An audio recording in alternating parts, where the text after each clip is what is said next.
리츠가 되게 핫하죠. 우리가 주로 듣는 리츠에 관한 말들은 커피 한 잔으로 건물주가 되는 방법, 그리고 벽돌 한 장을 10,000원으로 살 수 있는 리츠, 웬만한 배당주보다 배당을 많이 주는 리츠, 주로 이런 것들을 듣는데요. 정말 그렇게 좋기만 한 건지 한번 알아보겠습니다. 네, 이렇게 생긴 건데요. 안녕하세요, 박곰입니다. 우리가 지금 바로 리츠를 배우기 전에 사실 배울 게 되게 많은데요. 리츠가 하도 핫한 것 같아가지고 먼저 좀 내용을 좀 쉽게 해서 구성을 해봤습니다. 사실 리츠를 설명하는 것은요, 약간 그 ELS처럼 겉으로만 보면 너무나 쉬운데요. 이게 파고들면 파고들수록 정말 어려운 내용이 끝도 없는 대표적인 그 종목이 리츠인데요. 우리 구독자분들 머릿속에 리츠란 대략적으로 이런 거구나 라고 생각 드실 수 있게 심플하게 말씀드리겠습니다. 자, 그럼 리츠가 뭔지 한번 설명을 드려보겠습니다. 자, 리츠는 이렇게 적는데요. R-E-I-T-S. 반드시 S는 소문자로 적으셔야 되고요. 이게 무슨 뜻이냐면 리얼 이스테이트 인베스트먼트 트러스트. 무슨 말인지 모르겠죠? 모르셔도 됩니다. 사람들 대부분 몰라요. 그냥 우리는 한글로 리츠라고 적고 읽으시면 되겠습니다. 여러분, 리츠의 개념을 이해하기 위해서 리츠의 큰 개념을 아주 축소시켜 가지고 예를 들어서 한번 설명을 드려 볼게요. 내가 살고 있는 바로 옆에 상가 하나가 매물로 나왔어요. 매물로 나왔는데 이 상가 안에 떡볶이 가게가 장사를 하고 있어요. 근데 장사가 매우 잘 되고 이 상가가 1억에 나왔는데 월세 받는 게 1년에 한 5% 정도가 되는 거예요. 너무나 괜찮죠. 이런 매물 흔치 않은데 너무나 투자를 하고 싶은데 나한테는 1억 원이 없죠. 그래서 친구들 9명을 모아봅니다.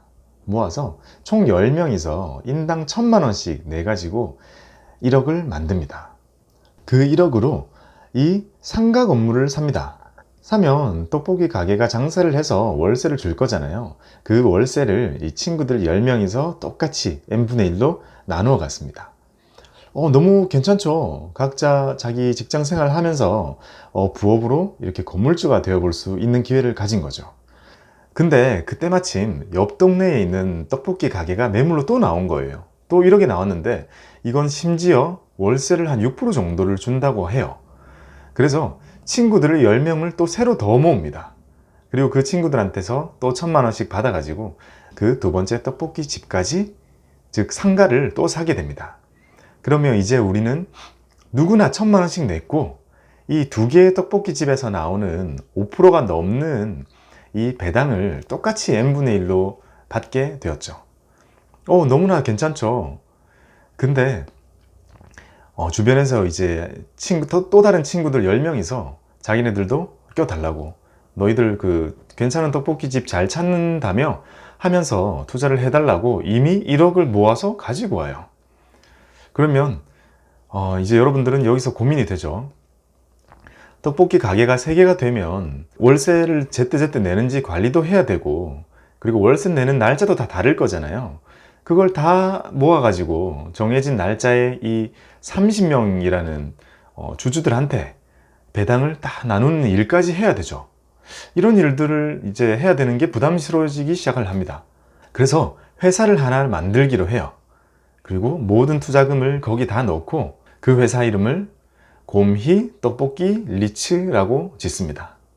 이제 이 회사에는 이 주주들이 배당을 잘 받도록 하기 위한 그런 일들을 주로 하게 되고요. 우리는 이 리츠를 사기만 하면 알아서 떡볶이로부터 받은 배당을 다 주고요. 그리고 새로운 투자자가 진입을 하면 어떤 떡볶이 건물을 사서 담아야 될지 그런 투자처를 발굴하는 일까지 리츠에서 맡아서 하게 됩니다. 이게 커질 대로 커지고 상장까지 하면 우리가 지금 만나는 그런 리츠들이 되는 겁니다. 간단하죠, 여러분? 이걸 스케일을 확 키우면 우리가 이제부터 배울 바로 그 리츠 회사가 되는 겁니다.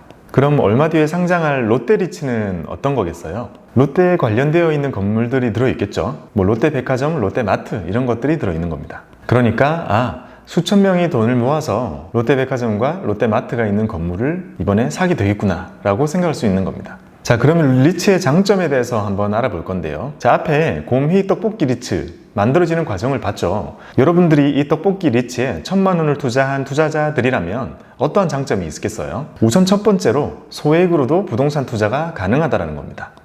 상가 1억짜리를 사면서 10명이서 1,000만 원씩 모아서 냈으니까 1인당 1,000만 원 소액으로도 투자할 수가 있었던 거죠. 부동산 투자를 소액으로 할 수 있는 거의 유일한 방법이 리츠입니다. 우리는 보통 주식시장에 상장되어 있는 리츠를 주식을 사는 것처럼 사고 팔게 되는데요. 주식의 장점이 그러하듯이 리츠가 상장이 되면 한 주의 가격이 매우 저렴해집니다.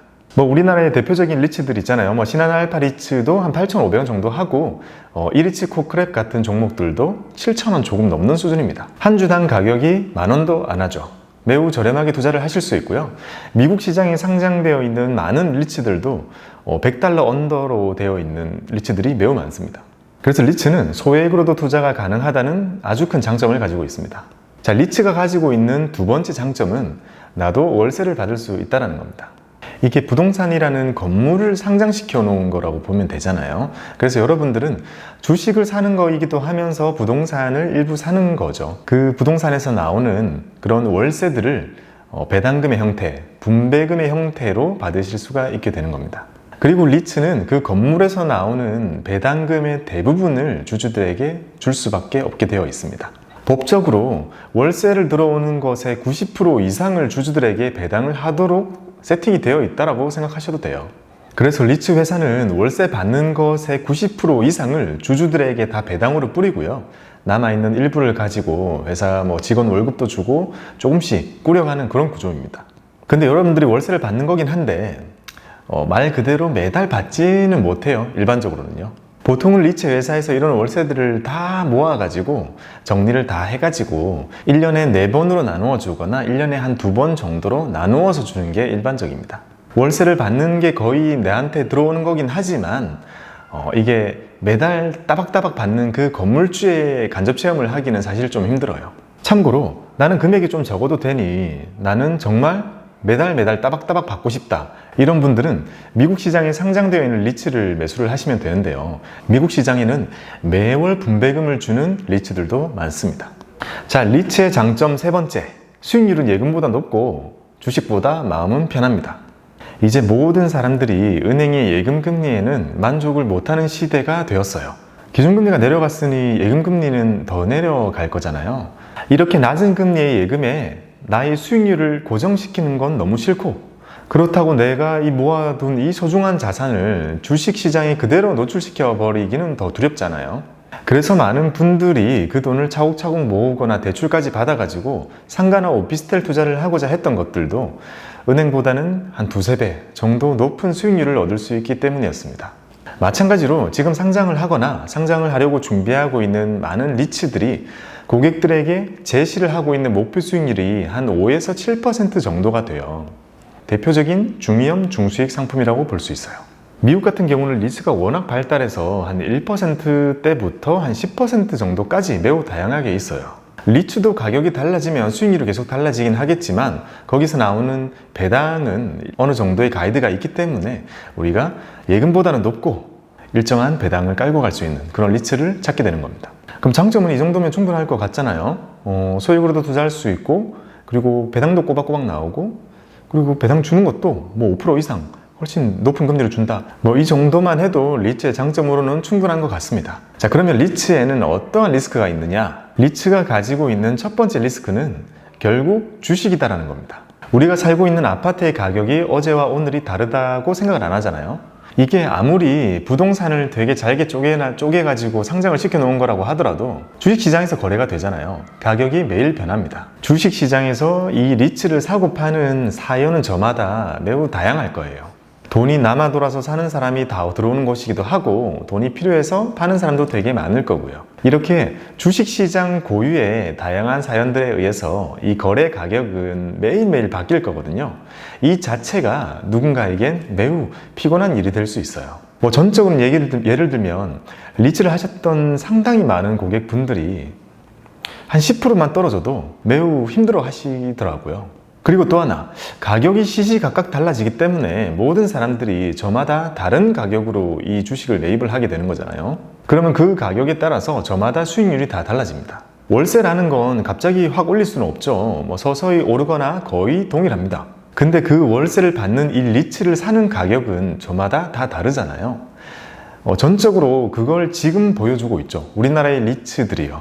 예를 들어서 뭐 신한 알파 리츠 같은 경우에 이번 하반기 때 주주들한테 주는 배당금은 똑같을 거잖아요. 그런데 이걸 누구는 5,000원을 주고 샀고 누구는 8,000원을 주고 샀기 때문에 개개인별로 수익률은 다 다른 거예요.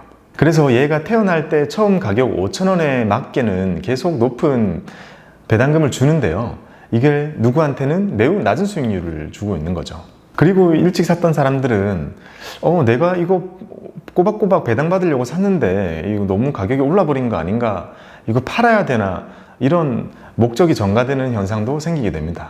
월세 받으려고 리츠를 사는 건데 지금 사려고 하니 수익률이 너무 낮아서 고민이 되고, 일찍 샀던 사람들은 너무 올라가지고 팔아야 되나, 근데 팔고 났는데 계속 올라가면 어쩌지, 이런 고민을 하게 되고, 결국 우리가 주식을 가지고 있는 것과 비슷한 고민에 빠지게 되는 건 마찬가지입니다. 그래서 이 리츠들 수익률이 대체로 어떻게 되는지 명확하게 말씀을 드릴 수가 없어요. 미래에 얘네들 가격이 어떻게 돼 있을지 전혀 모르기 때문이에요. 그래서 항상 지금 오늘의 이 가격으로는 몇 프로 정도 됩니다 라고 우리가 어림에서 얘기를 하죠. 자, 리츠가 가지고 있는 리스크 두 번째, 결국 부동산이다. 자, 리츠는 부동산을 잘게 쪼개가지고 우리가 서로 그 권리를 거래하는 거잖아요. 이 개별적인 부동산이 가지고 있는 부동산의 리스크도 우리는 다 그대로 떠안아야 됩니다. 세입자가 장사가 너무 안 돼가지고 월세를 못 낸다든지, 공실이 생겼는데 새로운 세입자가 안 구해진다든지, 우리가 가지고 있는 마트 지하에서 갑자기 물이 셀 수도 있는 거고요. 그리고 새로 편입한 특정 백화점을 너무 비싸게 사왔다든지, 이 모든 게 부동산이 가지고 있는 리스크고 우리가 떠안아야 되는 것들이에요. 그리고 만약에 우리나라 부동산 시장 전체가 만약에 휘청휘청 한다면 그건 그대로 반영이 될 수밖에 없죠. 이렇게 부동산 시장에서 발생되는 그런 리스크들도 이 가격에 다 반영이 될 거고요. 특히나 리츠 같은 경우는 이 사고 파는 게 더 쉽잖아요. 그러면 이 부동산에서 생긴 리스크보다 더 많은 폭으로 하락할 가능성이 큰 게 사실입니다. 그래서 언젠가 우리나라의 부동산 시장에 대해서 좀 비관적인 생각을 가지고 계신 분들이라면 리츠를 절대 해서는 안 되겠죠. 자, 리츠가 가지고 있는 리스크 세 번째, 여전히 리츠는 부동산이라서 잘 모르겠다. 이게 리스크입니다. 자, 우리는 부동산 전문가가 아니기 때문에 이 리츠 회사 내부에서 일어나는 그런 관리나 이런 의사결정들을 사실상 리츠 회사를 믿고 가야 되는 부분이 있습니다. 나는 잘 모르겠는데 저기 어디 구석에 있는 부동산을 새로 편입을 했다. 그런가 보다. 그리고 올해는 시장이 너무 안 좋아서 배당을 좀 줄여야 될 것 같다.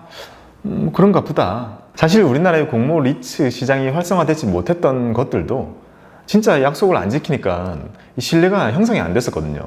그나마 우리가 기댈 수 있는 곳은 이 리츠의 주주들은 대부분 일반인일 거잖아요.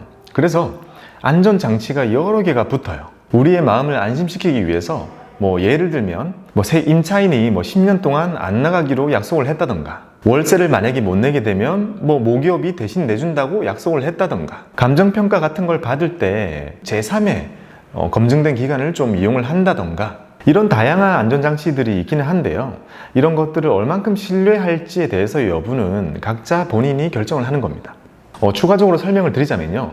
미국에 있는 리츠들은 정말 너무 커가지고 이미 그 자체로 약간 신뢰감을 가지고 있다고 생각을 하는데요. 우리나라 시장은 너무 작기 때문에 이제 생겨나는 리츠들은 정말 큰 데서만 할 수 있기 때문에 역으로 신뢰도가 있다고 판단할 수 있어요.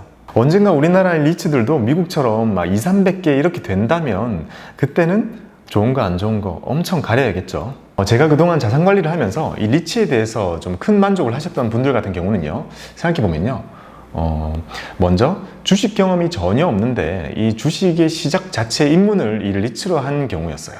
아무래도 내가 잘 모르겠는 그런 기업들 투자하기보다는 이 부동산은 어쨌든 건물이라는 실물이 딱 있잖아요. 그래서 심리적으로도 안정이 되고요. 그리고 배당이 따박따박 나오는 이런 종목들은 아무래도 움직임 자체가 좀 안정적으로 움직이는 경향이 있거든요. 그래서 주식 입문용으로 아주 좋다는 생각을 했습니다. 그리고 만약에 시장이 안 좋아가지고 수익률이 마이너스 한 20% 이렇게 나잖아요. 그러면 리츠 가지고 있는 사람들이 이렇게 생각해요. 3년 동안 그냥 가지고 있어야겠구나. 그러면 마이너스 메꿔지니까. 그래서 비자발적으로 장기 투자에 대한 연습도 많이 할 수 있게 됩니다. 그래서 리츠는 주식 입문용으로 괜찮다. 그리고 어떤 사람이 하면 좋냐면 아예 은퇴를 하셨거나 이게 현금 배당이 주기적으로 좀 필요하신 분들, 우리나라에 상장되어 리츠들은 대부분 상반기, 하반기 이렇게 딱 2번만 주지만요, 미국에 있는 리츠들은 이 주기가 매우 다양해 가지고요, 이걸 잘 이용을 하면 거의 월급처럼 만들어낼 수가 있습니다. 아예 월배당 리츠 상품도 있긴 한데요, 대부분이 분기 배당이거든요. 분기 배당인데 어떤 식으로 돼 있냐면 1월, 4월, 7월, 10월 이런 종목이 있고, 그리고 2월, 5월, 8월, 11월 이런 종목들도 있고, 3월, 6월, 9월, 12월 이런 종목들도 있기 때문에 이걸 잘 섞어 가지고 골고루 담아 놓으면요, 매달 배당이 들어오도록 세팅을 할 수 있습니다.